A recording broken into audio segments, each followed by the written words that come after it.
When Stars Are Scattered, Chapter 10. When the excitement of Eid is over, the boredom of everyday life comes flooding back. Needless to say, distractions of any sort are welcome in a refugee camp. TV crew at the marketplace, let's go. Come on, Hassan. Here's one very strange thing about living in a refugee camp. Sometimes white people come around with cameras to do reporting on what it's like to live here. I guess they show these stories on TV back in England or Australia or America or wherever the reporter is from. Whenever we heard there was a reporter in town, we'd run to go watch. Why? Well, it was something to do for one thing. For another thing, sometimes the reporters or the camera people would give us candy. Score. I understood enough English now so I could kind of understand what these reporters were saying. I am here in Dadaab, a refugee camp in the middle of Kenya, in Africa.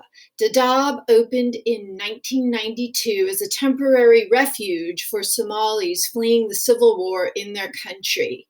However, 10 years later, Dadaab seems far from temporary as the unrest in Somalia shows no sign of slowing. The reporter would go on and talk about the lack of water, the lack of food, the poor housing, and so on. Then the camera crews would pack up their stuff, sorry kids, all out of candy, and get back in their fancy cars and drive off in a cloud of dust. I wondered if anyone ever watched these shows back in England or Australia or America, and if people did watch them, why wasn't anyone helping us? Sometimes reporters or the United Nations even came to our school to check up on how things were running. You could always tell when the UN was coming because the teachers brought in extra chairs and desks to make it look like everyone had someplace to sit. This got all the kids talking. Gal Kadan, which means white people coming.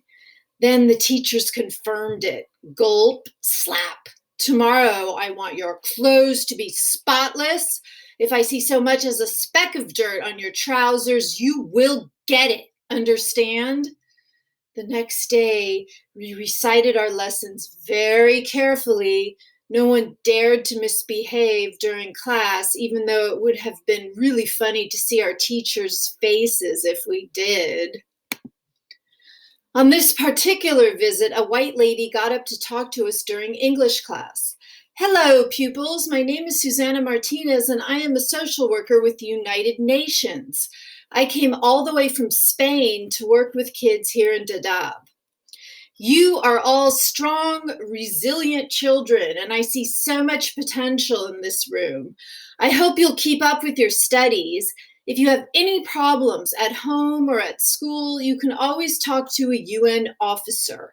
We are here to help. Sounds like she took a page from Michael's Motivation 101 speech. As we were getting ready to go, Michael pulled me aside. Omar, stay after class for a second, would you? Shrug.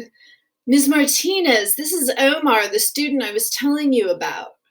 Yes, Omar. It's a pleasure to meet you.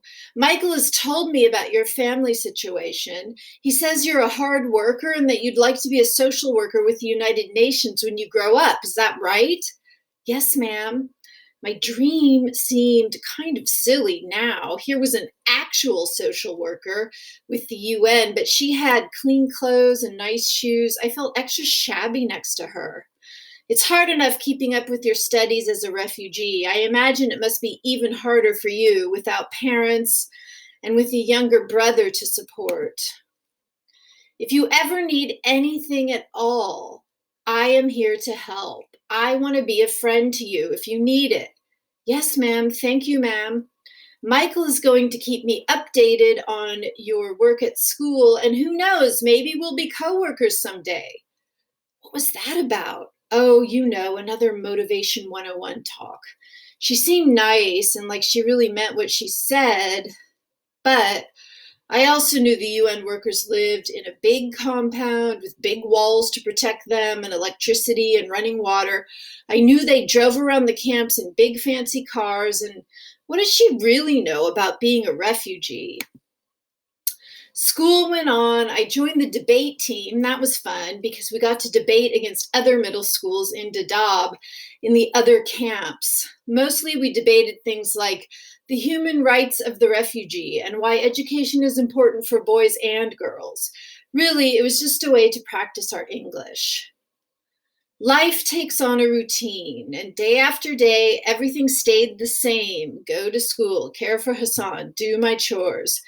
Weeks and months passed, normal, boring, waiting. I've learned that the biggest surprises in life can come when you least expect them, which is why I was completely unprepared for what would happen next. And that's the end of chapter 10. We'll pick up with what happened next time.